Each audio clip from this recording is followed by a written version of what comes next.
अली साहब की तरफ से जो पाकिस्तानी हैं लेकिन फ्रांस में कानून की तालीम हासिल कर रहे हैं। जो मेरे पास आया उसमें सिर्फ अली लिखा है, आगे पीछे कुछ नहीं है।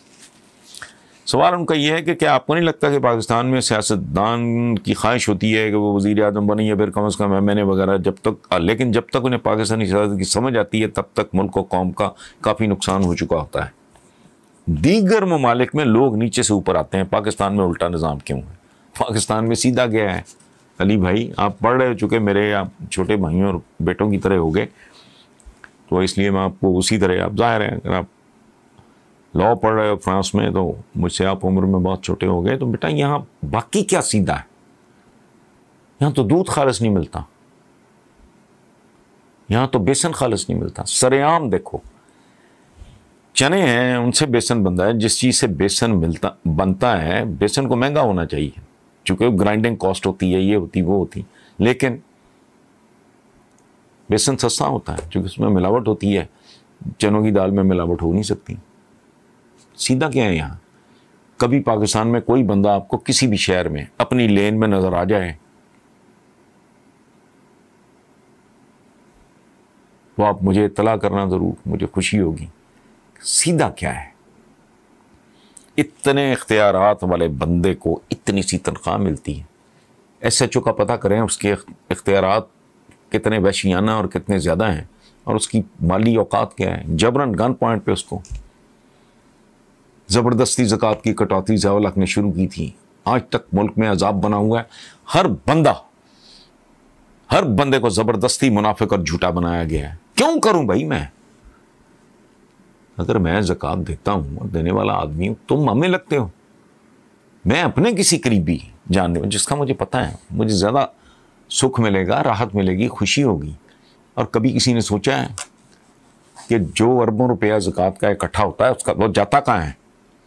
वो पता नहीं कितने % तो तुम्हारी तनख्वाहें, तुम्हारी बिल्डिंगें, तुम्हारी ट्रैवलिंग, तुम्हारी गाड़ियाँ, तुम्हारे बिल, तुम्हारी बिजलियाँ खा जाती हैं। लेकिन नहीं, यहाँ मेरे भाई, मेरे बेटे, यहाँ माफ़ करना अभी तक तो सीधा कुछ नहीं है। मेरा एक शेर है, वो पता नहीं अब वही अंग्रेज़ी बैकग्राउंड की वजह से या वहाँ फ्रेंच पढ़ते हो गए, समझ आए ना आए, थोड़ा एक्सप्लेन कर दूंगा। शेर है, शहर-ए-सेब में आंखें ही नहीं हैं काफ़ी, उल्टा लटकोगे तो फिर सीधा दिखाई देगा। यहाँ सीधा है क्या? शहर-ए-सेब मतलब ये जादू नगरी है।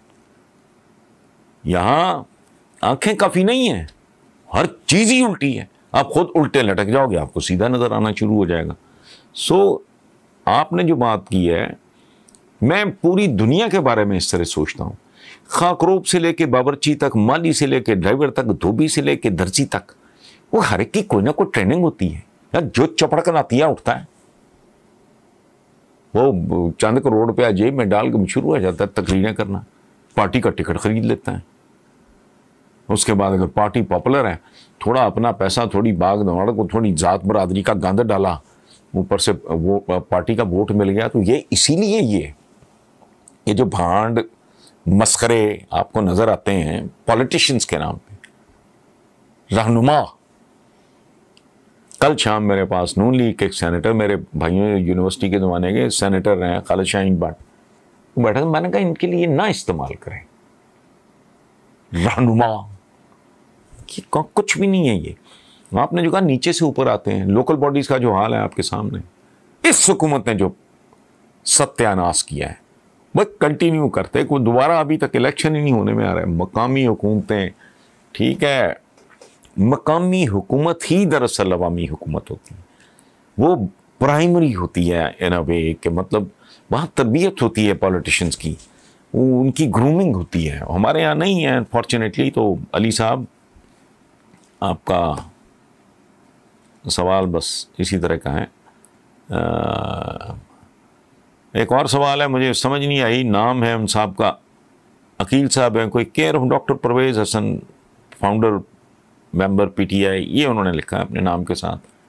मुझे पूरी तरह समझ नहीं आई, थोड़ा तफसील बता बेहतर था। उन्होंने कहा है कि इमरान खान डिलीवर करने में नाकाम क्यों हो रहे हैं और अभी तक स्टेटस को से मुंसलिक लोगों से पाकिस्तान की जान क्यों नहीं छुट रही। देखो भाई, यहाँ तो एक मरले पे नाजायज़ कब्ज़ा कोई नहीं छोड़ता। तो जिनकी लॉटरी पाकिस्तान की सूरत में निकली हुई है और उनके मुंह को खून लगा हुआ है 70-72 साल से, वो इतनी आसानी से 2 साल में तो हुजूर आप बड़ा घर बनाने चलें तो 2 साल में मुकम्मल नहीं होता। 2 साल हम बेसिकली चूँकि जल्दबाज हैं, उजलत पसंद हैं, बट नाउ सबसे पहले फ्रस्ट्रेट भी मैं ही हुआ था और सबसे पहले गालिबन मैंने ख़ुद को रिविज़िट भी किया और अब मैं कुछ देर से मैंने ये कहना शुरू किया है, पता लग जाएगा और साल 1.5 साल नहीं, सवाल ही नहीं पता होता कि अब वो पैंतरा ग्रेजुअली पीटीआई पैंतरा बदल रही है। अल्लाह करे मेरा अंदाज़ा ठीक साबित हो, वरना इनके गिरेबान होंगे और हमारे हाथ होंगे, वो तो मसला ही कोई नहीं है।